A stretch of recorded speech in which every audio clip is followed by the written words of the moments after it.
Olha, hoje no quadro E aí, Doutor da Semana, eu estou aqui com meu querido amigo Leandro Duarte, ele que é médico, nutrólogo, e vai falar um pouquinho sobre aquilo que vocês estavam me perguntando durante toda a semana. É possível fazer dieta no período de férias, festa de final de ano? É possível, Leandro? É preciso fazer tudo isso sem sair da balança, assim, sem perder esse foco? Ou não? Você tem que ter um certo cuidado? Mário, é aquela coisa. Quando a gente pensa em dieta, quando a gente pensa em perfil alimentar, a gente está pensando no ano todo, né? A gente pensa por épocas. E é muito simples quando a gente fala de fim de ano, que está todo mundo ligando foda-se.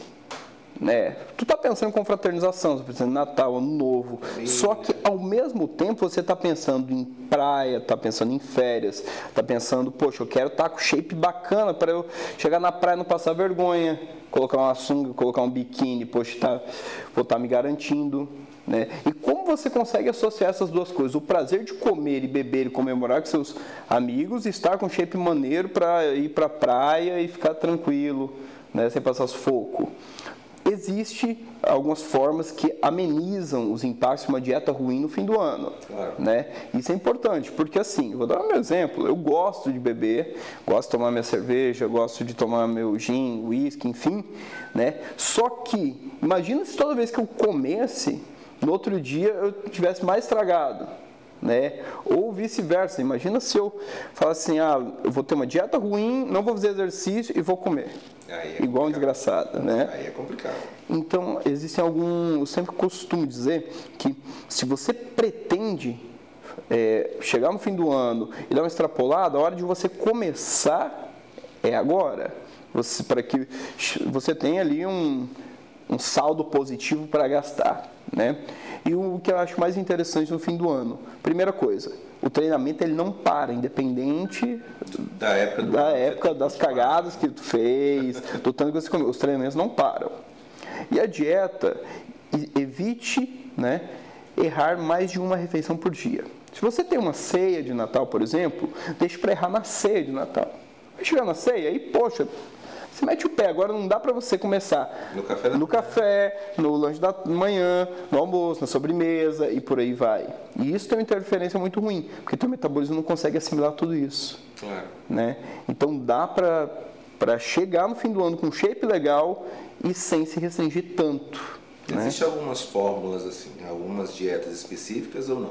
É só esses cuidados mais paliativos, eu diria mesmo, de não ter esses excessos, para não chegar no final do ano com aquela sensação de inchado e tudo mais. Até porque o verão está aí, né? Não está nada. Já estou pensando no verão. Então, quando se pensa em dieta, as pessoas pensam ela a longo prazo. Ou dá para fazer alguma coisa especificamente? Dá, cara. Eu gosto muito, por exemplo, em épocas de fim de ano, de jejum intermitente. Por quê? Porque é uma matemática simples.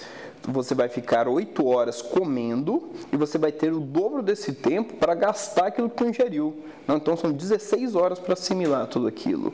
Então assim, chegou o fim de ano, poxa, beleza, né? Eu vou comer além do que devo, vou beber além do que devo. Pega, faz um jejum intermitente de pelo menos umas 15 horas para compensar tudo isso. E vai perceber que teus picos de insulina, sua reação hormonal, né, e metabólica do seu corpo não sofre tanto. Então, se tu pensa em resultados a curto prazo, uma manutenção mais fácil, jejum intermitente é uma boa opção. Você falou num assunto que é muito interessante. Eu comecei a fazer um jejum intermitente há um ano atrás. Hoje eu faço independente de dieta.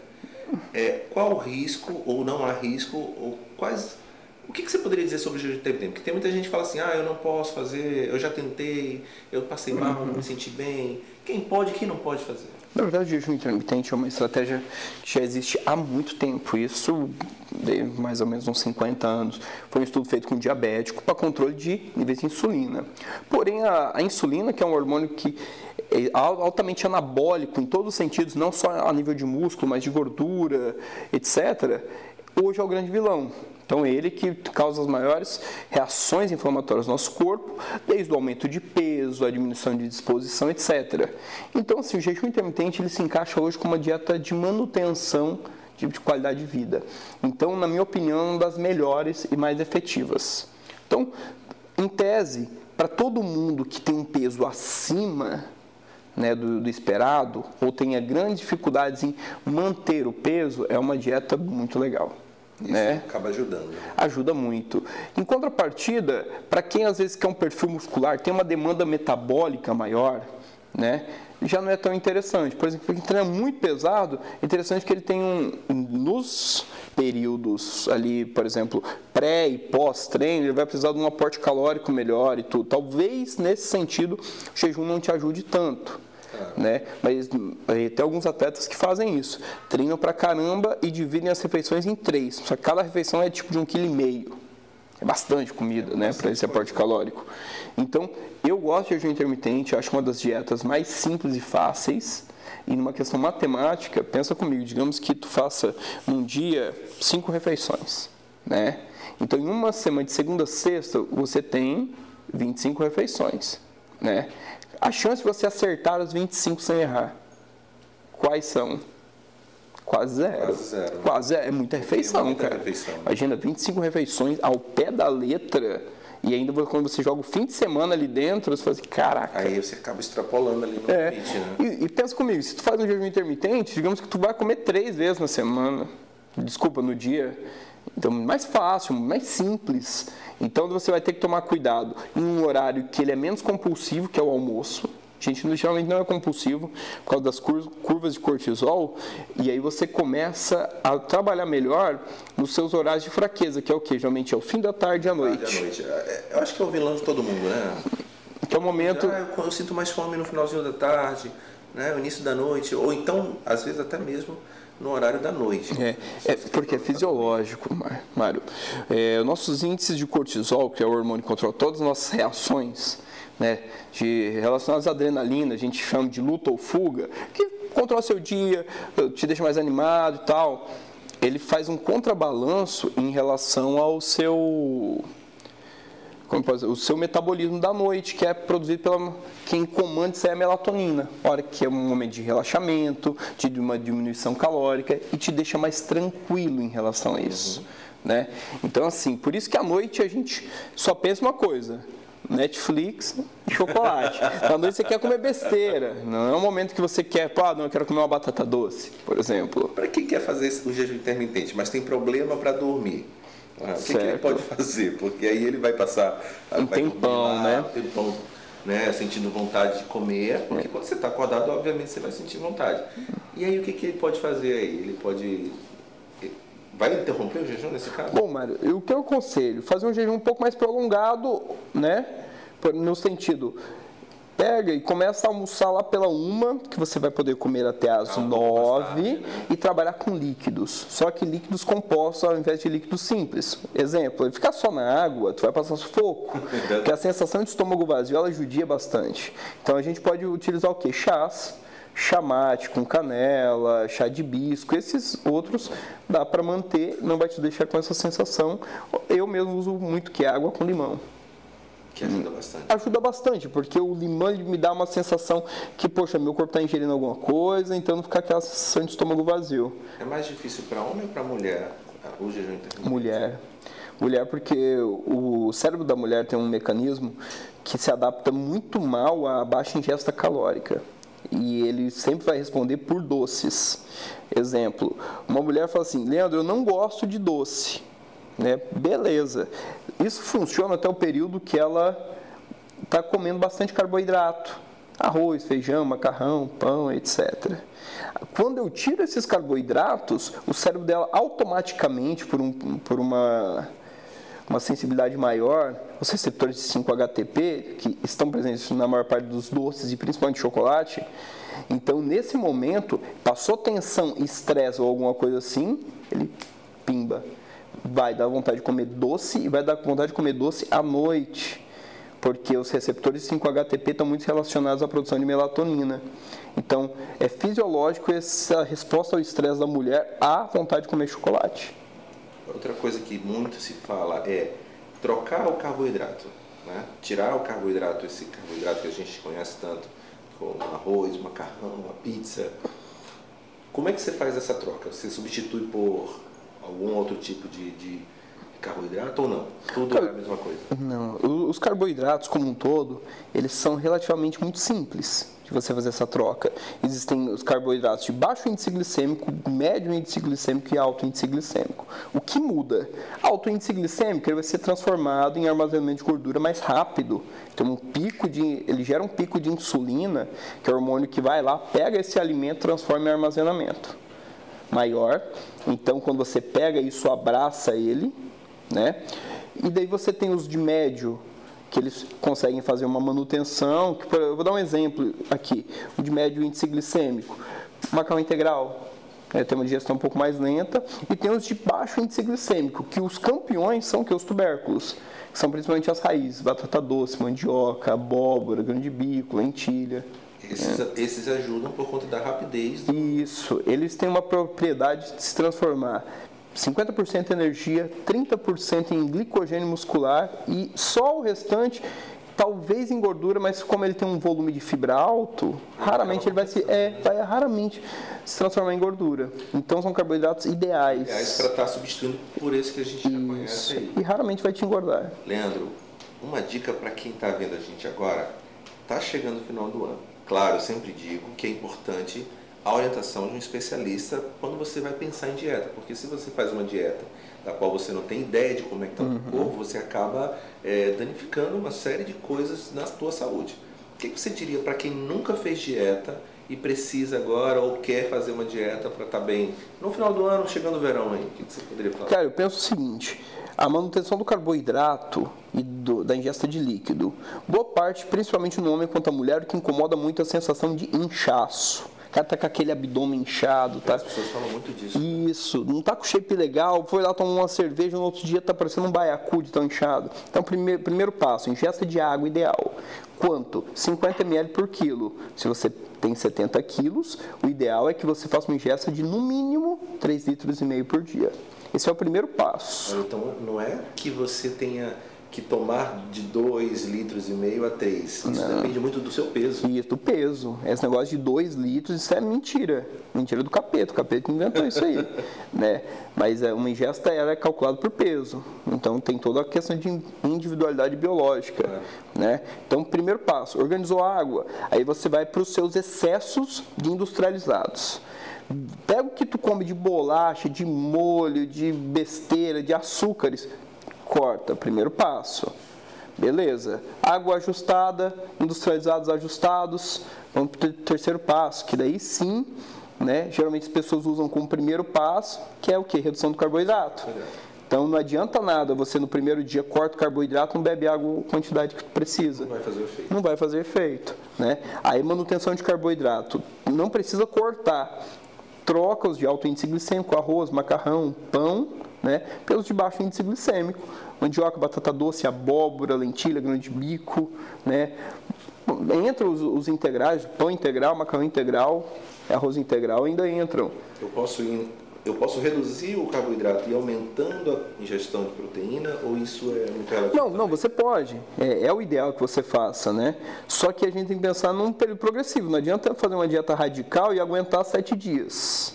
Né? E depois você abandona. A gente está pensando em pelo menos 20 dias. Né? Então, então 20 dias, mesmo comendo carboidrato, eu te garanto que teu peso vai baixar com uma qualidade muito melhor e você vai se sentir mais tranquilo em relação à dieta. Se você tira muito carboidrato, mesmo aumentando proteína, aumentando gorduras, você vai passar sufoco. E esse é um erro também das pessoas, porque elas acabam passando um período muito pequeno, fazendo dieta e acabam voltando a comer tudo aquilo que ela comia antes. Daí você tem uma compulsão rebote. Então, o primeiro passo é ajuste. Né? Se existisse uma dieta padrão que resolvesse esse problema em todo mundo, estava todo mundo magro. Né? Ao mesmo passo que eu sempre costumo dizer, se fosse fácil, não tinha rico gordo. Né? Que era só pagar e pronto, ficava com o abdômen tanquinho. Né? Não, isso requer dedicação, tempo, mas principalmente continuidade. Leandro, hoje cada vez mais pessoas estão buscando a indústria do bem-estar, né? Querem estar com o corpo bem, não mais só pela questão da estética, mas pela saúde mesmo, porque a gente já vê muita gente que está aumentando o número de pessoas intolerantes à lactose, pessoas com alergias a alimentos, a glúten e tudo mais. Você acha que isso é reflexo do que exatamente? essa forma desacerbada de se alimentar, esse jeito errado de se alimentar? Eu penso assim que tem um fator, né, da mudança de comportamento do ser humano nas últimas décadas. Pensa comigo, qual que era o hábito dos nossos pais? Leandro, mas meu pai comeu arroz, feijão, macarrão a vida inteira e, poxa, nunca teve problema nenhum. Primeiro passo que a gente percebe, mudança na composição do alimento. Então, vou dar um exemplo na questão do glúten. O trigo que a gente consome hoje, ele já tem muito mais agrotóxico, ele tem uma quantidade de cromossomos, ou seja, o DNA já está distorcido, pela questão dos transgênicos e tudo, né? Então ele já não é mais tão puro quanto aquele que nossos avós produziam, etc.